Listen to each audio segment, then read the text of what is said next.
আমার মনে হয় এফডিসি তো আমার প্রাণের জায়গা, ভালোবাসার জায়গা। দিন শেষে এফডিসি আমি যদি বিচরণ না করতাম, আমি ওমর সানি হতে পারতাম না। এই চলচ্চিত্র আমাকে অনেক দিয়েছে এবং এই চলচ্চিত্রে সারা জীবন এই চলচ্চিত্রের ট্যাগ নিয়ে আমি বেঁচে থাকতে চাই।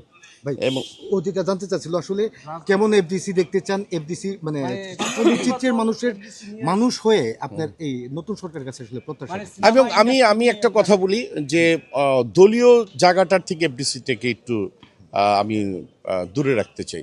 মানে চলচ্চিত্রের মানুষরা দল করবে, কিন্তু প্রকাশ্যে এসে ট্যাগ লাগে কিছু রংবাজি করবে এই ধরনের মনোবৃত্তি আমাদের কারোরই থাকা উচিত না। আমরা যখন এফডিসিতে থাকবো, আমি এফডিসির মানুষ, দ্যাটস ইট। তখন আমি কোনো দলীয় পরিচয়ে থাকাটাকে আমি পছন্দ করি না। আমি চলচ্চিত্রের কর্মী, ওই ট্যাগটা লাগিয়ে এফডিসিতে ঢুকতে হবে। কিন্তু এফডিসিতে ঢুকে আমি অমুক আমি তমুক, নিজস্ব বাপের পরিচয় নেই, মায়ের পরিচয় নেই। কিন্তু আমাদের এফডিসিতে ঢুকে আমাদের বাবার পরিচয় থাকতে হবে, মায়ের পরিচয় থাকতে হবে। এবং আমি যে ওমর সানি কিংবা বা আপনি যে একজন পরিচালক, আপনি যে একজন প্রডিউসার, আপনি যে একজন প্রোডাকশন ম্যানেজার, আপনি যে মানে ফিমেল আর্টিস্ট, আপনি মেল আর্টিস্ট, এইটা যেন থাকে। আর্টিস্ট টেকনিশিয়ান আমরা এক হয়ে, এবং এটা যেন না হয় যে ও তো এই দল করে, একে ধরা যাবে না, ও তো এই দল করে, নো, এটা করা যাবে না।